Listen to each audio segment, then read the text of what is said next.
রাতের অন্ধকারে যখন সবাই ঘুমিয়ে পড়ে তখনই জেগে ওঠে সেই সব গল্প যা আমরা দিনের আলোয় ভুলে যেতে চাই।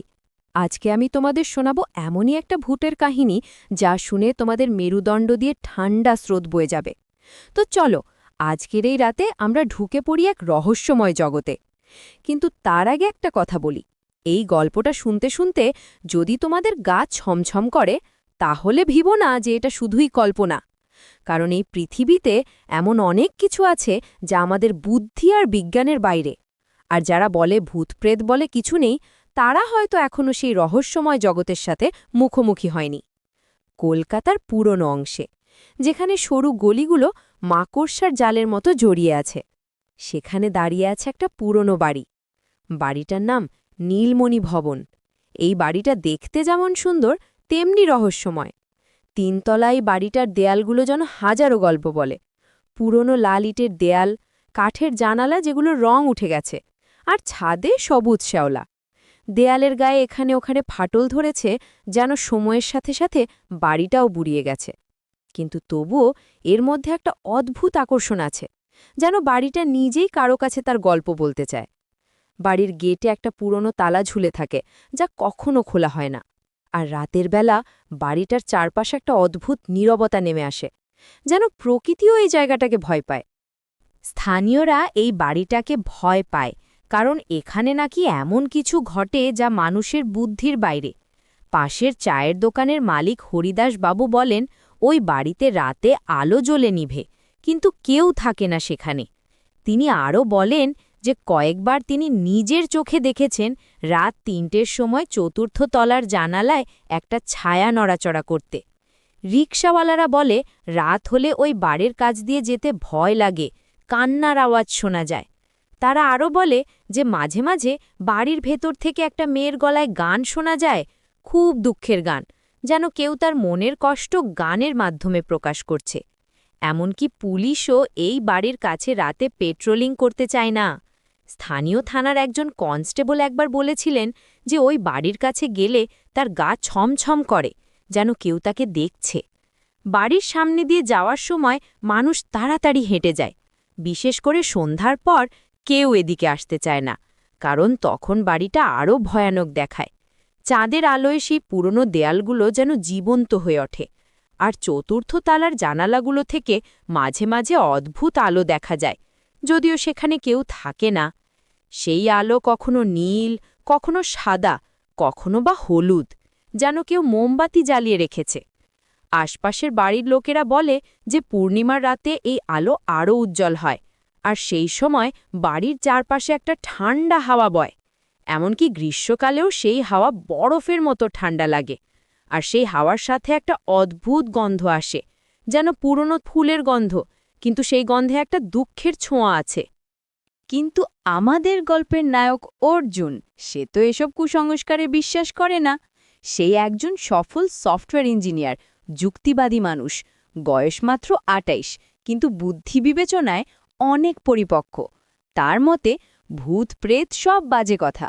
সে সব সময় বলে আজকের যুগে সেসব বিশ্বাস করাটাই হাস্যকর, সব কিছুর বৈজ্ঞানিক ব্যাখ্যা আছে। অর্জুন মুম্বাইয়ের একটা বড় আইটি কোম্পানিতে কাজ করে। তার বন্ধুরা তাকে বলে লজিক কিং, কারণ সে সব কিছুর পেছনে যুক্তি খোঁজে। কলেজের সময় থেকেই সে এমন ছিল। যখন বন্ধুরা ভূতের গল্প শুনে ভয় পেত, অর্জুন তখন হেসে বলতো যে এসব শুধু মনের ভ্রম। তার এই মনোভাব কিন্তু খুব শীঘ্রই পরীক্ষার মুখে পড়বে। জীবনে প্রথমবার তার যুক্তিবাণী মন এমন কিছুর সামনে পড়বে যার কোনো বৈজ্ঞানিক ব্যাখ্যা খুঁজে পাওয়া যাবে না।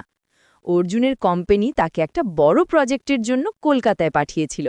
প্রজেক্টটা ছিল একটা ই-কমার্স কোম্পানির জন্য নতুন সফটওয়্যার ডেভেলপ করা। কাজটা বেশ জটিল, তাই তাকে কমপক্ষে ১ মাস কলকাতায় থাকতে হবে। হোটেলের বুকিং নিয়ে সমস্যা হওয়ায় সে খুঁজছিল কোনো ভালো পেইং গেস্ট অ্যাকোমোডেশন। কলকাতার হোটেলগুলো বেশ দামি, আর অর্জুনের বাজেট সীমিত। কোম্পানি যে অ্যালাউন্স দিয়েছে তাতে ভালো হোটেলে থাকা সম্ভব নয়। তার দরকার ছিল এমন একটা জায়গা যেখানে সে শান্তিতে কাজ করতে পারবে আর খরচও কম হবে। সে অনলাইনে বিভিন্ন ওয়েবসাইট ঘেঁটে দেখছিল, কিন্তু সব জায়গায় হয় খুব দামি, নয়তো খুব খারাপ। ইন্টারনেটে খোঁজাখুঁজি করতে করতে সে পেয়ে গেল নীলমণি ভবনের একটা বিজ্ঞাপন। দাম খুবই কম, মাসে মাত্র ৫,০০০ টাকা। আর ছবিগুলো দেখে মনে হচ্ছিল বেশ সুন্দর জায়গা, বড় রুম, আলাদা বাথরুম আর ফ্রি ওয়াইফাই। বিজ্ঞাপনে লেখা ছিল শান্ত পরিবেশে থাকার জায়গা, সব ধরনের সুবিধা, কোনো ঝামেলা নেই। ছবিগুলোতে দেখা যাচ্ছিল একটা সুন্দর পুরনো বাড়ি, যার চারপাশে সবুজ গাছপালা। রুমের ছবিগুলোও বেশ আকর্ষণীয়, বড় জানলা, সুন্দর আসবাবপত্র আর পরিষ্কার পরিবেশ। অর্জুন ভাবল, এত কম দামে এত সুন্দর জায়গা পেলাম, এর চেয়ে ভালো আর কি হতে পারে। সে তৎক্ষণাৎ ফোন করে বুকিং দিয়ে দিল। ফোনে রমেশবাবুর গলা বেশ ভালো লেগেছিল তার, ভদ্র, নম্র আর খুবই সহায়ক মনোভাব। সেই সন্ধ্যায় অর্জুন পৌঁছালো নীলমণি ভবনে। ট্যাক্সি থেকে নেমে বাড়িটার দিকে তাকিয়ে সে একটু অবাক হল। ছবিতে যেমন দেখেছিল বাস্তবে তেমন নয়। বাড়িটা অনেক পুরনো আর কেমন যেন একটা ভৌতিক পরিবেশ। কিন্তু অর্জুন ভাবল, হয়তো সন্ধ্যার আলো আধারিতে তেমন লাগছে, দিনের বেলা নিশ্চয়ই ভালো দেখাবে। বাড়ির সামনে একটা ছোট বাগান আছে, যেখানে কিছু ফুলের গাছ, কিন্তু সেগুলোও যেন শুকিয়ে গেছে। গেটের কাছে একটা পুরনো নেমপ্লেট, নীলমণি ভবন, ১৯৪৫ সাল। নেমপ্লেটটা দেখে বোঝা যাচ্ছে যে বাড়িটা অনেক পুরনো, প্রায় ৮০ বছরের পুরনো। বাড়ির গেটটা লোহার তৈরি আর তাতে মরিচা ধরেছে। গেটের হ্যান্ডেল ধরতেই অর্জুনের হাতে একটা অদ্ভুত ঠান্ডা অনুভূতি হলো, যেন কেউ বরফ ছুঁয়ে দিল। বাড়ির মালিক রমেশবাবু তাকে স্বাগত জানালেন। রমেশবাবু একজন বয়স্ক ভদ্রলোক, বয়স প্রায় ৬০। তিনি দেখতে সাধারণ একজন বাঙালি ভদ্রলোক, কিন্তু তার চোখে একটা অদ্ভুত ভাব, যেন তিনি কিছু লুকিয়ে রাখছেন। তার কথাবার্তায় একটা দুঃখের ছায়া, যেন কোনো গভীর কষ্ট তাকে তাড়া করে বেড়াচ্ছে। তিনি ধুতি পাঞ্জাবি পরেছেন, চুল পেকে গেছে আর চোখে মোটা চশমা, কিন্তু তার হাসিতে একটা কৃত্রিমতা আছে, যেন জোর করে হাসছেন। অর্জুনকে দেখে তিনি বললেন, আরে আপনি এসে গেছেন, আসুন আসুন, আপনার জন্য একটা খুব সুন্দর রুম রেডি করে রেখেছি। কিন্তু তার গলার স্বরে একটা কাঁপুনি ছিল, যেন তিনি কিছু নিয়ে চিন্তিত। অর্জুনকে তিনি ৩য় তলার একটা রুম দিলেন। রুমটা বেশ বড়, প্রায় ১২ বাই ১০ ফুট। একটা ডাবল বেড, একটা পড়ার টেবিল আর একটা আলমারি। কিন্তু কেমন যেন একটা ঠান্ডা ভাব, যদিও বাইরে গরম, রুমের ভেতরে বেশ ঠান্ডা লাগছিল। দেয়ালে কিছু পুরনো ছবি, কোনোটা প্রকৃতির, কোনোটা পুরনো মানুষের পোর্ট্রেট, আর কোনায় একটা বড় আয়না, যার ফ্রেমটা বেশ পুরনো আর কারুকাজ করা। আয়নাটার কাছে কিছু দাগ, যেন অনেক দিনের পুরনো। অর্জুন আয়নাটার দিকে তাকিয়ে ভাবল, এটা বেশ সুন্দর, কিন্তু কেন যেন আয়নাটা দেখে তার একটু অস্বস্তি লাগছিল, যেন আয়নার ভেতর থেকে কেউ তাকে দেখছে। রুমের সিলিং থেকে একটা পুরনো ফ্যান ঝুলছে, দেয়ালের রং উঠে গেছে জায়গায় জায়গায়। জানালা দিয়ে বাইরে তাকালে দেখা যায় বাড়ির উঠোন। উঠোনে একটা পুরনো কুয়ো, যার চারপাশে ইট বাঁধানো। কুয়োটা দেখতে বেশ গভীর মনে হচ্ছে। অর্জুন কুয়োটার দিকে তাকিয়ে ভাবল, এত গভীর কুয়ো কেন, আর এর ভেতরে কি আছে? কুয়োর চারপাশে কিছু পুরনো গাছ, যেগুলোর পাতা হলুদ হয়ে গেছে। রমেশবাবু বললেন, এই রুমটা আমার সবচেয়ে ভালো রুম, আশা করি আপনার পছন্দ হবে। খাওয়া দাওয়ার ব্যাপারে চিন্তা নেই, আমার স্ত্রী রান্না করে দেবেন। কিন্তু তিনি একটা কথা বলতে ভুলে গেলেন, ৪র্থ তলায় যেতে নিষেধ। হয়তো ভেবেছিলেন অতিথি নিজে থেকে সেখানে যাবেন না, কিন্তু তিনি জানতেন না যে অর্জুনের কৌতূহল কত প্রবল। প্রথম রাতটা কেটে গেল স্বাভাবিকভাবে। অর্জুন ভাবল, দেখো তো, লোকে কত বাজে কথা বলে।